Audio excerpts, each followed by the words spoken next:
작년에는 여러 가지 문제로 채용이 혼란스러웠죠. 다만 우리가 되게 감사해야 되는 부분은 뭐냐면은 공공기관은 아직도 많이 뽑는다.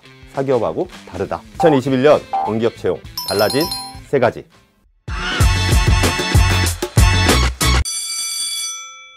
자, 첫 번째 꿀팁입니다.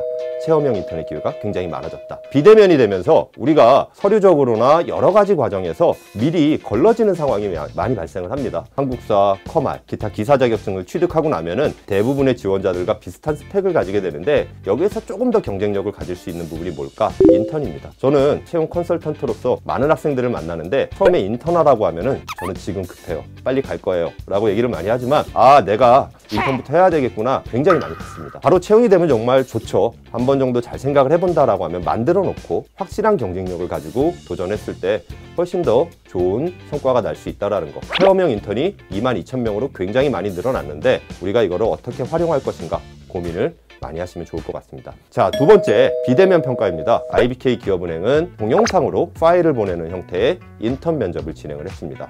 한전 인턴도 마찬가지죠. 자소서를 낸 걸 가지고 평가를 해서 면접 없이 인턴을 뽑습니다. 자, 앞으로 인턴뿐만 아니라 모든 채용 과정에서 비대면 평가가 많아질 수밖에 없는 게 특징일 수밖에 없습니다. 작년 같은 경우에 한국토지주택공사 같은 경우에는 실제로 서류 전형 과정에서 자소서 평가 점수를 100점 만점에 100점을 다 부여했습니다. 과거에는 어느 정도 무시해도 됐었던 자소서가 채용에 있어서 굉장히 중요한 기준으로 자리를 잡았다라는 얘기입니다. 그래서 처음부터 자소서를 굉장히 열심히 잘 적으셔야 되고요. 자소서를 열심히 보는 기관도 있고 보지 않는 기관들도 있겠지만 대부분 비대면 평가 요소로 자소서를 다시 가져오는 기관들이 많아지고 있다는 것에 주목을 하시면 좋을 것 같습니다. 또 한 가지가 있죠.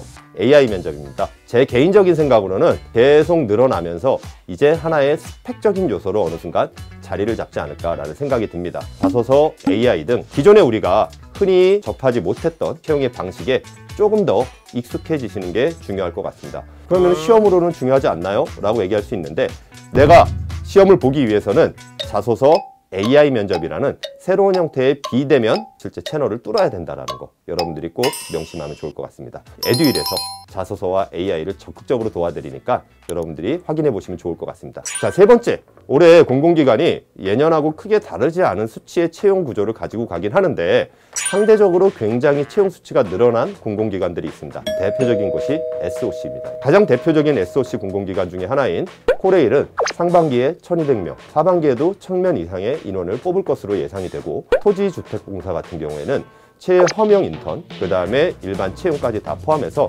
상반기에만 1000명 가까운 인원에 대한 채용이 이루어지고 있다라고 생각을 하시면 될 것 같습니다. 그래서 건강보험공단 같은 국가적 재난에 어느 정도 연관성이 있는 공공기관들 관심 있게 지켜보시면 훨씬 좋지 않을까라는 생각이 듭니다. 이런 SOC 공공기관에 대해서 적극적으로 접근해 보시면 좋을 것 같습니다. 내가 목표로 하고 있는 공공기관 분명히 있을 수 있죠. 근데 그 공공기관이 올해 연도에 채용을 많이 안 한다 라고 하는데 끝까지 그 목표를 가지고 있다라고 하면은 어마어마한 수준의 노력과 준비가 필요하겠죠. 상대적으로 공공기관이면 상관없다라는 생각을 가졌다라고 하면은 적은 노력과 합리적인 선택으로 효율을 높였으면 좋겠습니다. 자, 여러분 꼭 한 가지 명심해야 되겠죠. 합격은 에듀윌. 감사합니다.